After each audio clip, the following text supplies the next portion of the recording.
Magandang gabi sa lahat ng Filipino Guerrilla Force at sa lahat ng aking mga taga-subaybay. Matagal ko nang iniisip ito, pumapasok sa isipan ko, pagtulog, paggising, walang ginagawa, pumapasok sa isip mo. Bakit ang mga Marcoses, siya ang naging problema ng ating bansa? Mula sa Marcos Sr., although ako ay isang Marcos loyalist, ay nakita ko at naisipan ko, sa Marcos Sr., magulo because of Communist part of the Philippines na gustong agawin sa kanya na maging komunistang bayan. So, sino bang kalaban ng Marcos noon? Una, siyempre, Komunista Party. Then, yung Liberal Party. At tinulungan sila ng CBCP. So, napatalsik ang Pangulong Marcos Sr. Ulitin ko ang kalaban niya, Communist Party of the Philippines, Liberal Party, at saka yung CBCP, no? Ngayon, sa Marcos Jr., ang kalaban rin nila, ni Marcos Jr., ay ang retired military and uniform personnel. Ang kalaban nila. Kasama ang mga taong bayan. At narito rin si mga Duterte, kalaban ng Marcos Jr. Doon sa Marcos Sr., ang kalaban nila sa Aquino. So, lahat ba ng political career ng dalawang Marcos ay may mga individual, personal ang labanan? Bakit kaya? Nasa dugo kaya ng Marcos? Nasa dugo kaya ng Marcos na pinahirapan ng Pilipino? Pinahirapan ng National Police? Pinahirapan ang military? Alam niyo, sa totoo lang, ang Marcos kasi ang nagpagulo sa Pilipinas eh. Lagi na lang kawawa ang mga National Police at saka kasundaluhan sa kanilang mga personal interests na dadamay ang Armed Forces at Philippine National Police. Panahon nyo na kayo'y magising sa katotohanan. Maraming salamat. Kasama, maaring nakalimutan nyo na ang flood control, ang Ghost Project, at ang ICI. Ano na ang result ng ICI na sa kanilang mga investigasyon nangyari? Itinago? Bakit hindi ihayag? Di ba sabi nila, bawat nangyayari sa ICI ilalabas nila. Hanggang ngayon, wala silang update. Ano ang nangyayari? Yung sinasabi ni Pangulong Marcos, by December, maraming makukulong na mga big fish. Asaan na? Asaan na, Pangulong Marcos, yung mga pangako mo? Lahat ng pangako mo, napako. Bangag ka kasi. Adik ka kasi. Sa totoo lang, wala kang kwentang presidente. Ginawa niyong laruan ang ating bansang Pilipinas. Yung kalukuhan ninyo, yung mga pagsisisyon-sisyon nyo, adik-adik, mga kalukuhan nyo. Bakit dinamay nyo ang Pilipino? Pangulong Marcos, binaboy nyo ang Pilipinas. Mga tarantado kayo talaga. Wala kayong pagmamahal sa Pilipino. Pati kayo mga trolls, mga bulag kayo, hindi nyo alam nangyayari sa ating bansa ng katotohanan. Sana magising ang lahat ng Pilipino sa nangyayari sa ating bansa. Gising, Pilipino. Hello. Ang 18 Marines nasa NBI na naman. Sana magiging maganda ang magiging produkto nung usapin dyan sa NBI. Para naman masimulan ang mga nangyayari sa ating bansa. Sana maimbestigahan ng katotohanan.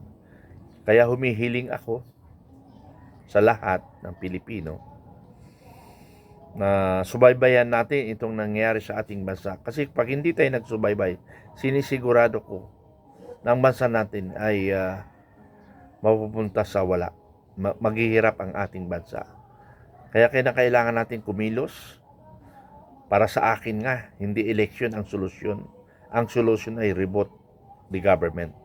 Yun ang pinakasolusyon. Election, hindi ako naka-assurance na mababago natin ang bansa. So, dapat kilos tayo, magtulungan tayo, baguhin ang bansa. Salamat. Hello, kapensioner, Salamat, Commodore Cases, sa iyong pagtugon na may labas na yung aming increase. Actually, nagsabi ako noon na by March titira na ako. So anyway, binigyan mo naman, kaya lang umabot ang April. Pero salamat, Commodore Cases, sa iyong pagtugon sa aming mga kahilingan. At by April, magsimula na yung increase natin, yung 3 months na differential natin ay papasok itong buwan na ito. So yun ang napagkasunduan namin sa PGMC. So sa lahat ng mga pensioner ng EFP, baka magtanong pa yung byuda, kasama ba kami? Pensioner kasi kayo, kaya kasama kayo. Lahat ng pensioner, byuda ka man o principal, ay kasama kayo sa increase, effective April. So salamat uli. Kaya lang, mayroon pa na akong pakiusap, yung monies ng 2000 to 2013 and 2018 monies, 2018. So sana wag nyo nang patagalin. Magtulungan tayo. Alam ko, nahihirapan kayo mag-release ng pera na yan dahil may problema. Saka ko na lang sasabihin. Pero wag nating hintayin kasi baka mapikon na naman ako, mabuwang na naman ako, ay delikado na naman, magkakahiyaan tayo. So nakikiusap ako sa PGMC na alam ko naman na all your action coming from higher quarters o higher level, So salamat uli, Commodore Cases. Thank you, bye-bye. Salamat. May snappy salute. Hello mga kasama, nabulabog kagabi ang Philippine National Police, ang Western Police District dahil mayroon daw lulusob sa Malacanang. Sino kaya yon? sorry. Sino kaya ang grupo na yon na susugod sa Malacanang, o baka guni-guni lang nila dahil sa sobrang ng kasalanan ng Malacanang, naisip nila na maraming papasok, Nagkagulo sila. Nagpadala yata ng isang batalyon ng Philippine National Police doon sa loob ng Malacanang. Siguro marami siguro nagpaplano kasi sa galit ng taong bayan. Pero hindi dapat sila mangamba sa lakas ng pwersa ng Armed Forces at saka Philippine Police. Makabuo ba ng pwersa? Hindi. Malibang kung manggaling sa kanila, yan ang hindi ko alam. So sa nangyayari sa ating bansa, naguguluhan sila dahil nga rin sa kagagawa nila. Silang may gawa ng problema ng bansa, Kung tutuusin talaga, dapat bumaba na si Pangulong Marcos para mahinto na ang tensyon sa Pilipinas. Alam mo kung bababa si Pangulong Marcos, hihinto na ang tensyon, Kasi siya lang naman ang problema ng bansa, na sinasabi nila na maraming nagawang proyekto si Marcos. Wala nga may pakita, Dapat yan ang pinapaliwanag ni Claire Castro para ang Pilipino ay naniniwala na mayroon talaga nagawa ang Pangulong Marcos, di ba? So yun lang mga kasama. Hello mga kapensioner. Magandang umaga sa inyong lahat at sa lahat ng Filipino subscriber, Filipino Guerrilla Forces. Ito ay patungkol sa pensioner, magandang balita. Kahit nahuhuli na, maganda pa rin balita dahil nag-feedback na sa akin ang PGMC, ang Pension Credit Management Center. Ngayon lang nag-feedback sa akin na kunting kimbot na lang daw. Sinasabi nila na ngayong araw malalaman ang decision, So ngayong araw malalaman natin kung kailan o ilalabas na ang increase natin. Ngayon sa differential ng 2 months, tinatanong ko pa rin kung isasama. Hindi pa nasagot yon. Pero ang nasagot lang sa akin ay ngayon malalaman natin kung kailan may isasama yung kung kailan ilalabas yung increase natin, ano. So yun lang mga kasama, mga kapensioner, ano. Kasi marami mga fake news na lumalabas na sinasabi nung Friday pa. So para to be sure, nag-chat ako sa PGMC at nag-feedback naman sila sa akin. Okay, maraming salamat sa inyong pagsusubaybay. Hintayin natin mamayang gabi siguro magpi-feedback ako. Maraming salamat. Okay, mayroon na naman panibagong magnanakaw sa Antipolo City. Mananalo naman congressman anak ni magnanakaw Akop. Sabi nga, hindi, mabay si Akop. Nagbibigay ng ganito, mga notebook, yes, totoo yan. Naniwala naman ako niyan eh. Kaya lang ganito yan eh. Pakinggan nyo ha. Iyo, akin. Iyo, akin. Iyo, akin. Iyo, akin. 10,000 iyo. 10,000 rin ang kanya. Di ba? So, sinong mas malaking pera? Di si Akop. Habang may project, may nakaw. Ganun lang kasimple mga kababayan. Kaya, kayo mga kababayan, mamamatay ang ama mo na magnanakaw o mamatay ang ama mo o magulang mo na may prinsipyo. Alin kayo diyan? Ha? Mga kabataan. Ngayon kung mamatay ang ama mo o mamatay ang parents mo o mahal mo sa buhay nang may dangal, or mamatay ang parents mo o mahal mo sa buhay na walang dangal, alin ka sa dalawa? Doon sa walang dangal, buhay milyonaryo ka naman. Kayo na ang maghusga doon mga kababayan. Maraming salamat.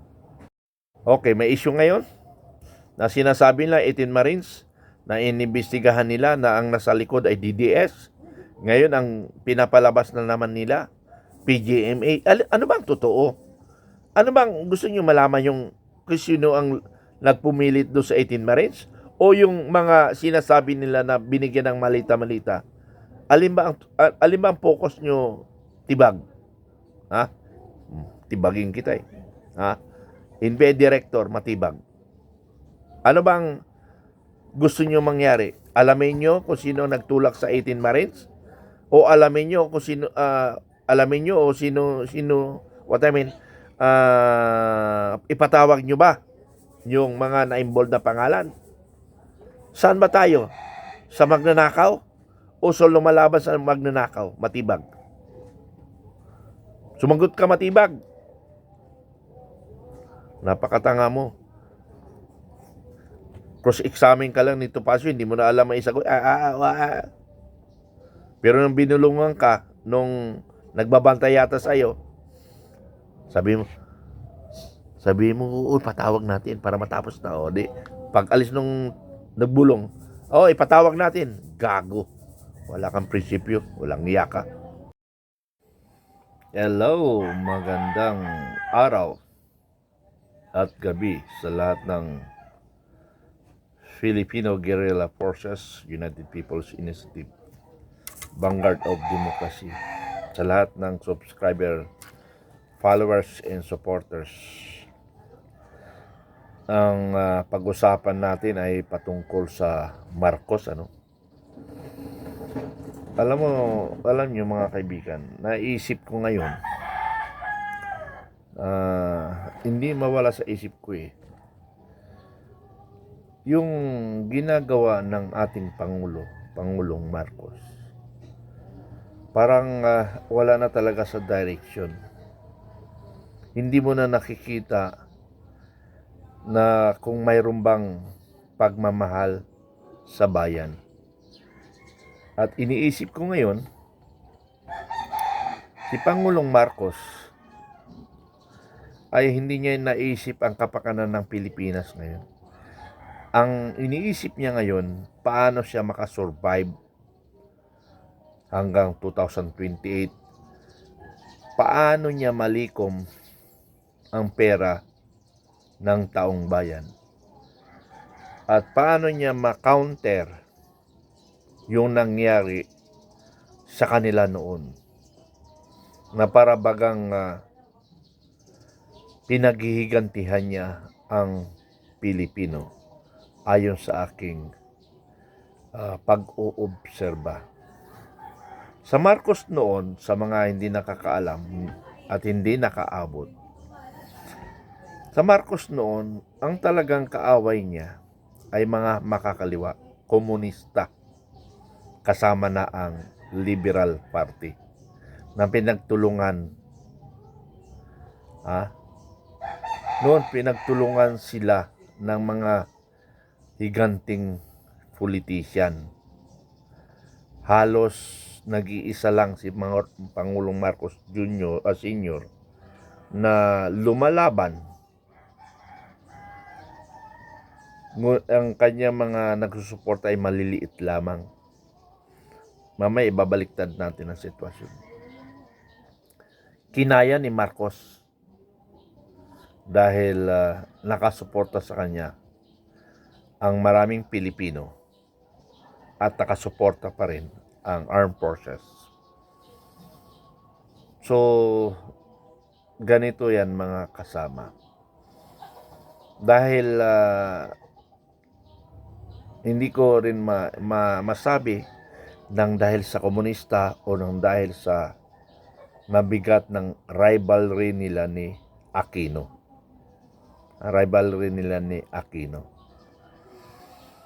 Siguro maari nagsama yung rivalry ni Aquino at saka ng makakaliwa. Pero sa totoo lang talaga, kung hindi nag-declare ng martial law, si Pangulong Marcos Sr., maaring komunista na tayo ngayon. So yun ang mabigat na kalaban ni Pangulong Marcos Sr. na hindi niya rin napaghandaan. Dahil yung mga mabibigat rin na mga kaalyado niya katulad ni Enrile Ramos ay hindi niya na alagaan. So anong nangyari? Bumaliktad silang parehas.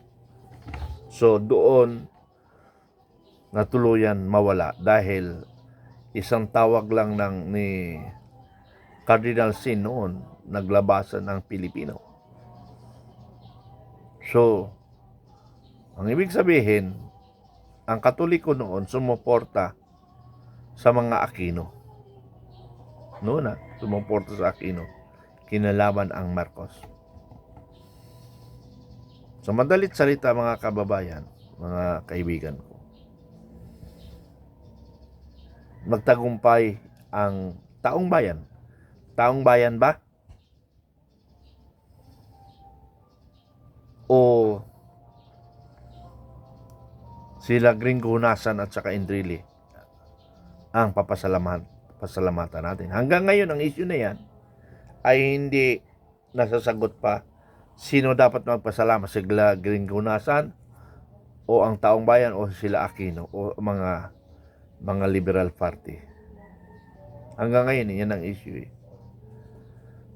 Pero sagutin nyo, kayo ang magbigay opinion. Kung hindi ginawa nila Hunasan, Enrile, maaaring hindi napatalsik si Marcos. Di ba? Ganun nangyari. Sinuportahan ng CBCP. Ngayon,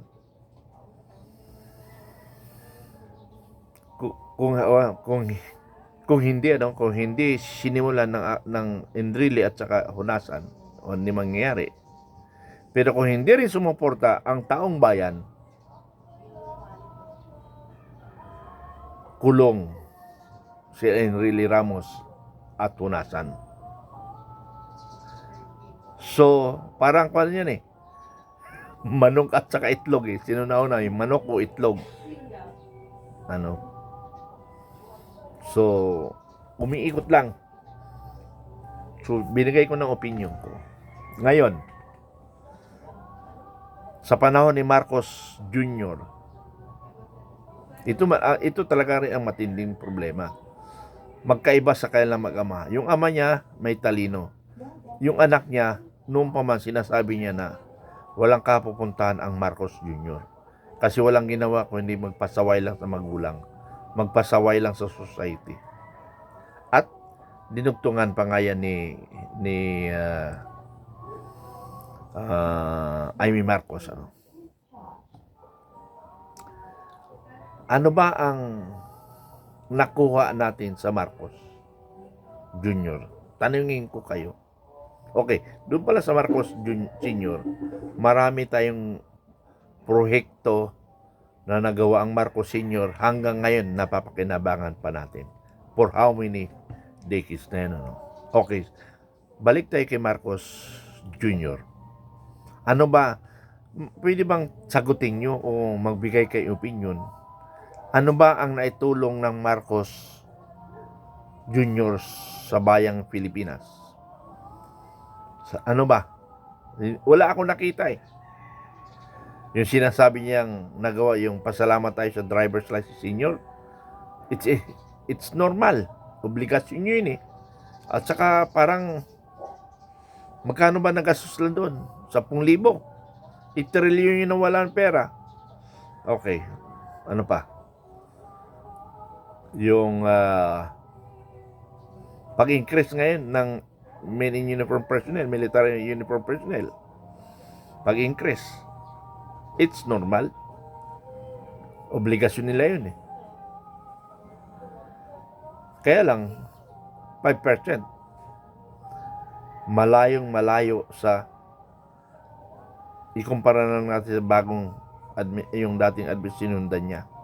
Almost 100%, ano? So malayo. Ano pang project? Wala akong narinig na major project eh.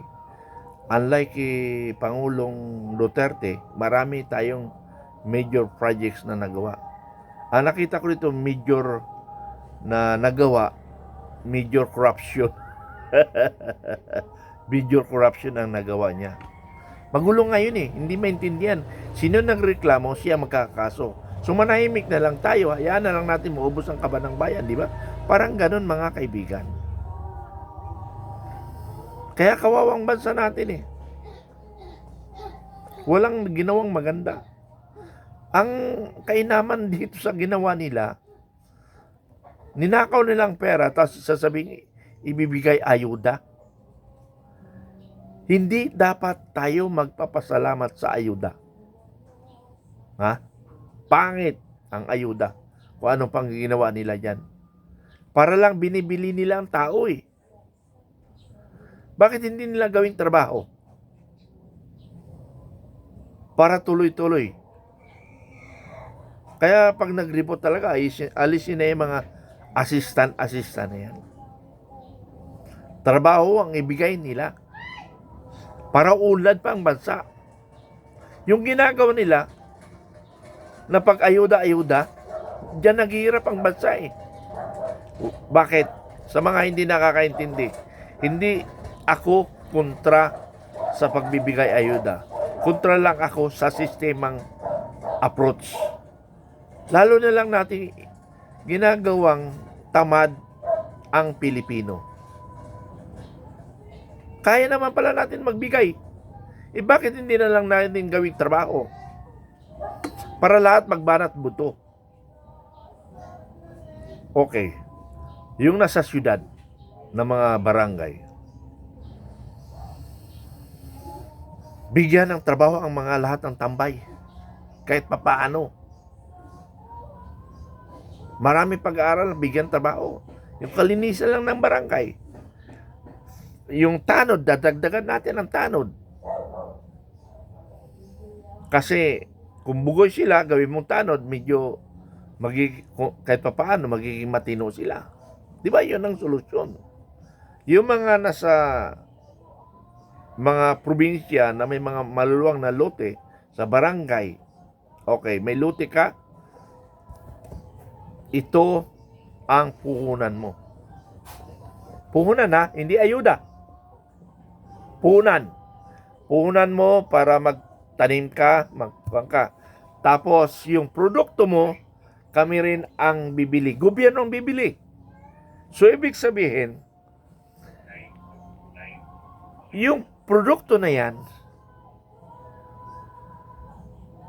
nakagawa ka na ng produkto, babayaran ka pa. Binigyan ka na ng puhunan, sila pa ang bibili, ang gobyerno pa. So, umuunlad ang bansa. Umuunlad ang bansa. So, ganun ang gagawin natin mga kaibigan. Sana magtulungan tayo mga kaibigan. Tulungan natin ang bansa natin. Magkaisa tayo. Mas maganda ngayon revote kaysa sa eleksyon. Ang eleksyon by 2028, sabi ko nga sa inyo, hindi pa rin mababago ang Pilipinas. Abruptly. Magre-recover pa rin tayo. Hirap pa rin ang bansa. Kaya revote ang dapat gawin natin. Maraming salamat mga kaibigan.